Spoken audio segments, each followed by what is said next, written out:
राह पर दो चार ही कदम, मगर जरा तबीयत से ऐ हालात के रोना रोने वाले, मत भूल कि तेरी तदबीर ही तेरी तकदीर बदल पाएगी। ओम साई राम मित्रों, आज का ब्लॉग आप सभी हमारे साईं परिवार के लिए विशेष लाभकारी और कल्याणकारी है, क्योंकि आज के ब्लॉग में हम अपने साईं परिवार के लिए बहुत ही विशेष उपाय लेकर के आए हैं। बहुत ही इजी और बहुत ही सरल उपाय जो आपके जीवन को हीरे की तरह चमका देगा। मात्र 7 फूल लौंग का उपाय है, और इस उपाय को क्यों करना चाहिए, किस लिए करना चाहिए और कब करना चाहिए और चीज़ें क्या क्या लेनी चाहिए, मैं सब बताऊंगा। सबसे पहले तो जान लीजिए यह उपाय क्यों करना चाहिए। आज के इस भौतिकतावादी वातावरण में जो यह वातावरण चल रहा है कलयुग का, आज हर परिवार रोग व्याधि बाधा से परेशान है। जितना पैसा वह कमा के लाता है, कहीं ना कहीं रोग दोष में चला जाता है, पहला नंबर। दूसरा, आपके घरों में क्या होता है कि कलह। आप कितना भी कमाते हो, आपके पास पैसा एकदम भरा हुआ है, लेकिन पूरे परिवार का जीवन नारकीय हो गया है। आपस में एक दूसरे के साथ बैठ पाना मुश्किल हो गया है, ये हो गया है। तीसरा, आप देखें घर परिवार में नकारात्मकता इतनी बढ़ गई है कि छोटे छोटे बच्चे दारू शराब मदिरा मतलब इतना व्यसन कर रहे हैं कि घर में आना, अपने परिवार पर हाथ उठा देना, मारपीट कर लेना, और घर का वातावरण छिन्न भिन्न हो गया है। एक परिवार ऐसा करता है जो व्यसन करता है, और पूरे परिवार का जीवन नरक हो जाता है। तो आपको इसलिए भी इस उपाय को करना है। तीसरा, चौथा आप जाने कि जब घरों में पूरा मेहनत पूरा एफर्ट हो रहा है, चाहे युवा बच्चे बच्चियां जो जॉब में बहुत मेहनत कर रहे हैं, लेकिन उनका प्रमोशन नहीं हो पा रहा है, या उनको जॉब नहीं मिल पा रही है, या उनके बिजनेस में उनको उतना लाभ नहीं मिल पा रहा है, तो इसलिए इस उपाय को करना चाहिए। और सबसे बड़ा चीज़ तो इस कलयुग में सुख शांति के लिए इस उपाय को जरूर करना चाहिए। छोटा सा उपाय है जो हमारे घर परिवार की समस्त माताएं बहनें कर सकती हैं, हमारे सभी साईं परिवार के बंधु बांधव सब कर सकते हैं। इस उपाय को शनिवार को करना है। शनिवार, क्योंकि कब करना है, शनिवार, या ध्यान दीजिएगा। अब आपको लेना क्या क्या है, बहुत ध्यान से आप सुन लें। सबसे पहले शनिवार को एकदम नहा धो लें, आप स्वच्छ वस्त्र धारण करें, और बाबा को भी पीले आसन पर आप स्थापित कर दें एकदम स्वच्छता के साथ। चाहे पोस्टर हो, मूर्ति हो, आपके घर में जो हो, और ना भी हो तो मैं एक चीज़ और कहूँगा कि आप किसी मंदिर में भी जाकर उपाय कर सकते हैं। लेकिन हम सभी बंधु बांधवों से एक क्वेश्चन का पहले तो मैं जवाब दे दूं। बहुत सारे लोग कहते हैं कि गुरुजी हमारे शहर में कहीं मंदिर नज़दीक नहीं है, हम मंदिर नहीं जा सकते। हम सभी बंधु बांधवों से ये कहते हैं कि आपकी आस्था है तो बाबा आपके पास है। सबसे बड़ा चीज़ है घर में छोटा सा पोस्टर बाबा का, छोटी सी मूर्ति अगर आपके पास है, वो मंदिर के समान है, क्योंकि बाबा कहते हैं मुझे सदा जीवित ही जानो, अनुभव करो सत्य पहचानो। तो आपको अनुभूति करना है, बाबा आपके पास है। आपको किसी मंदिर में भी अगर नहीं जा पाते हैं, घर में करें उपाय। तो करना क्या है, आपको लेना है 7 फूल लौंग जो हम स्क्रीन पर दिखा दे रहे हैं, और लौंग का ऊपर वाला भाग जो फूल होता है वो टूटा हुआ ना हो। तो लौंग ऐसा एकदम सबूत लौंग लेना है आपको, 7 लौंग ले लेना है। थोड़ा सा कपूर ले लेना है, और एक दीप ले लेना है जो हम स्क्रीन पर दिखा दे रहे हैं, दिया, मिट्टी का दिया, जिसमें इन सभी को पहले तो अभी नहीं रखना है, लेकिन सब कुछ आप व्यवस्थित कर लें। 1 लोटा जल ले लें, और आपको करना क्या है, साईं बाबा के सम्मुख आपको थोड़ा सा हल्दी और चावल मिला करके अक्षत बनाना है, जो चंदन, इसको क्या करना है, जो फोटो आपके पास हो उसमें बाबा के मस्तक पर लगाएं, और अगर आप मूर्ति है तो बाबा के मस्तक पर लगाएं, वही चंदन खुद को लगा लें। अब यहाँ पर करना क्या है, ध्यान दीजिएगा। 7 फूल आपने लौंग लिया है, और इसमें 11 मंत्र जो है साईं बाबा के 11 वचन 7 बार बोलना है। 11 वचन 7 बार। अब यहाँ ध्यान दीजिएगा, 11 वचन 7 बार बोलना है। तो जब पहली बार 11 वचन बोलेंगे तो 1 फूल लौंग बाबा की श्री चरणों में, दूसरी बार बोलेंगे दूसरा, जो है लौंग चढ़ाइए। इस प्रकार से 7 बार 11 वचन बाबा का बोलना है साईं बाबा के सम्मुख। पीला पुष्प अर्पित कर दीजिएगा बाबा के सम्मुख। लोटे का जल जो रखा है वो चारों तरफ छिड़क दीजिएगा बोलने के बाद। अब आपको करना क्या है, सबसे पहले तो हम 11 वचन बता दें, बहुत सारे साईं भक्त अगर नहीं जानते तो 11 वचन जान लें।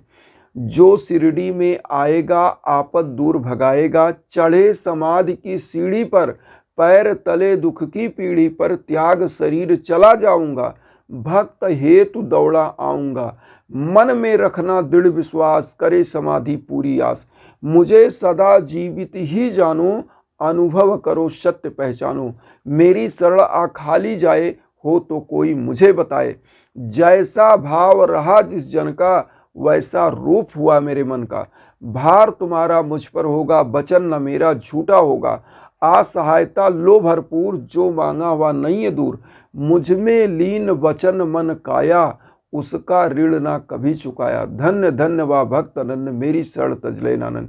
तो ये बाबा का 11 वचन है। बाबा ने सब कुछ कहा है कि बस भक्ति विचारधारा से मुझे याद करिएगा, मैं दौड़ा चलाऊंगा, मेरा अनुभूति करिए। अगर आप सच्चे दिल से याद करें तो हम आपके आसपास हैं, इसीलिए बाबा अनुभव देते हैं। तो मैं आपको ये बता रहा था कि सब कुछ आपने चढ़ा लिया 11 वचन बोलने के बाद लौंग। अब आपको करना क्या है, लौंग वहाँ से उठा लेना, 7 फूल लौंग उठा लीजिए, जो मिट्टी का दीप लिया है उसमें रख लीजिए, कपूर आपने जो लिया है थोड़ा सा कपूर डाल दीजिए। अब आपको करना क्या है, यहाँ ध्यान दीजिएगा, इस लौंग को कपूर को सबको जला दीजिए दीपक के अंदर, और दीप को हाथ से पकड़ेंगे तो जलेगा, तो इसके लिए एक थाली में दीप को रखना है। इस दीप को पूरे घर में दिखा देना है, पूरे घर में दिखाइएगा। जो लोटे का जल लिया है पूरे घर में छिड़किएगा। और यहाँ पर एक चीज और हम बता दें, अब ये उपाय हो गया घर की बाधा के निवारण का, मतलब उस घर में जिनको रोग दोष कलेश विकार आ रहे हैं उसको दूर करने का। घर में अगर निर्धनता का जो है चरम बन गया है, धन आ नहीं रहा है, घर में कला है, तो ये उपाय हो गया। लेकिन अब यहाँ पर्टिकुलर एक व्यक्ति के लिए अगर करना है तो कैसे करेंगे। सबसे पहले बाबा को जो यह 7 फूल लौंग आपने चढ़ाया, इस 7 फूल लौंग को एक साथ लीजिए, अपने सर के ऊपर से क्लॉकवाइज 7 बार घुमा करके, जैसे आपका दुर्भाग्य चल रहा है, सफलताएं नहीं मिल रही हैं, तो इसी मिट्टी के दीप में आपको कपूर सब कुछ डाल के जलाना। उसको घर में नहीं दिखाना है, उसको बाबा के सम्मुख वहीं रख दीजिए जलाकर। लेकिन घर की बाधा के लिए हमने बताया था, जो घर में आपको दीप दिखाना है। अगर व्यक्तिगत अपने भाग्य के लिए करना है तो आपको क्या करना है, सर के ऊपर से 7 बार घुमा के लौंग को जो बाबा के सम्मुख चढ़ाया है और इसी दीप में डालकर कपूर और सब कुछ जला देना है। अब आपको मैं बता रहा हूँ जलाने के बाद क्या करिए, थोड़ा सा जो लोटे में जल लिया है चारों तरफ इस मतलब दीप के गिरा करके, और इस दीप को प्रणाम करके अपनी मनोकामनाओं को इस दीप के सम्मुख बाबा के सम्मुख बोलिएगा। जो भी आपकी मनोकामनाएं, जो मांगना चाहते हैं जीवन में, जो कष्ट है कि बाबा ये दूर करिए, ये दिलाइए, सब कुछ आप मांग सकते हैं। अब यहाँ पर एक चीज़ ये हो गया आपके सौभाग्य के लिए, जिनके परिवार में लोग बीमार रहते हों, यही लौंग जो बाबा को चढ़ाया, उपाय वही रहेगा, केवल इस लौंग को 7 बार क्लॉकवाइज जा करके उस बीमार व्यक्ति के ऊपर चढ़ा करके और इस लौंग को जला दें, इसका धुआं उस व्यक्ति के ऊपर कर दें, और बाबा की ऊदी अगर घर में है तो उस ऊदी को उस बीमार व्यक्ति को लगाएं। ये 7 शनिवार केवल करना है। जो घर में अगर शनि की बाधा चल रही है, शनि की 7.5 चल रही है, शनि का ढैया जो आप लोग कहते हैं, वह सब दूर हो जाता है, मैं आपको बता दूं। और लौंग जो होता है सबसे पवित्रतम होता है, माँ दुर्गा का प्रिय, यह सबसे प्रिय पुष्प माना जाता है लौंग। तो लौंग आप क्या करें, इस लौंग का यह उपाय करें। अच्छा, एक चीज़ और हो गया, जिनके बच्चों को नज़र की बाधाएं लग जा रही हैं, छोटे बच्चे नज़र की बाधा लग जाती है और रात दिन रोते हैं, उनको क्या करें कि इस लौंग को उनके सर के ऊपर बच्चे के 7 बार घुमा के इसको प्रज्वलित करें, और जो इसमें थोड़ी सी जब लौंग जल जाता है तो इसकी राख बचती है, उस बच्चे के मस्तक पर थोड़ा सा कहीं लगा दें, थोड़ा सा, या कहीं ना लगा पाएँ तो उसके पाँव के नीचे जो तलुआ होता है वहाँ लगा दें। बच्चे की नज़र की बाधा दूर होती है। ये बहुत ही इजी उपाय है और बाबा की कृपा पूरे परिवार पर बनती है। 11 वचन का जो ये कृपा है ना, ये पूरे परिवार को खिला देती है और हीरे की तरह उनका भाग्य चमक जाता है। कोई भी व्यक्ति, जो बच्चा असफल हो रहा है, बिजनेस में घाटा लग रहा है, तो जहाँ पर आपका व्यापार स्थल है वहाँ पर इस लौंग को, बाबा को पहले ऐसे घर में उपाय करिए, चढ़ाने के बाद वहाँ ले जाइए कपूर और सब कुछ, ये लौंग 7 बार अपनी दुकान के सामने घुमा करके अपनी शॉप में जला के चारों कोने पर दिखा दीजिए। सावधानी से दिखाइए कि कहीं दीपक से आग ना लगे, इसलिए सावधानी से पूरे दुकान में धुआं दिखा दीजिए। मैं कह रहा हूँ कि आपके शॉप में दिन दूना रात चौगुना तरक्की होगी। ये करके देखिए। बाबा का 11 वचन वहाँ भी बोलिएगा। आप पूजा में 11 वचन 7 बार बोलना ही बोलना है। तो अब आपको बता दें, जब भी जीवन में भीषण बाधाएं आए, जब भी परिवार में कोई भी दिक्कत आए, संतान प्राप्ति, नौकरी प्राप्ति और चीज़ों के लिए, तो हमारे इंस्टाग्राम पर ज़रूर संपर्क कर लें। कहीं भटकने की ज़रूरत नहीं है। हम बार बार अपने ब्लॉग में बताते हैं आप लोगों को कि आप लोगों के लिए जो भी हमारे लायक है, हम हमेशा तत्पर होते हैं। यज्ञ याजन हवन पूजन के लिए जो संकल्प होता है वह करके, हम यज्ञ करके आपके लिए करते हैं, आपका जीवन सुखमय हो।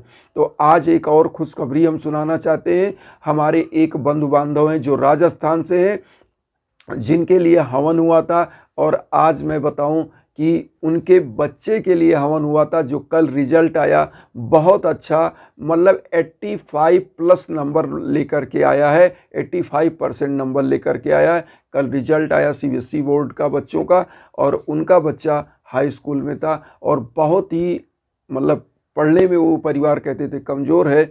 हवन हुआ और मुझे बहुत खुशी हुई कि बच्चा 85+ नंबर लेकर के आया। तो 85% से ऊपर का मतलब प्लस नंबर है। तो अब मुझे ये खुशी होती है कि जब हमारा साईं परिवार प्रसन्न होता है। तो इन्हीं भावनाओं के साथ आप सभी लोगों के लिए एक चीज़ कहेंगे कि वसुधैव कुटुंबकम की जो भावना हम लेकर चल रहे हैं, उसमें आप सभी लोग चैनल को सब्सक्राइब करके अपना आशीर्वाद दीजिए। उन साईं परिवारों तक वीडियो को जरूर शेयर करिए जो किन्हीं कारणों से कष्ट में, दुख में। इसी भावना के साथ ओम साईं राम।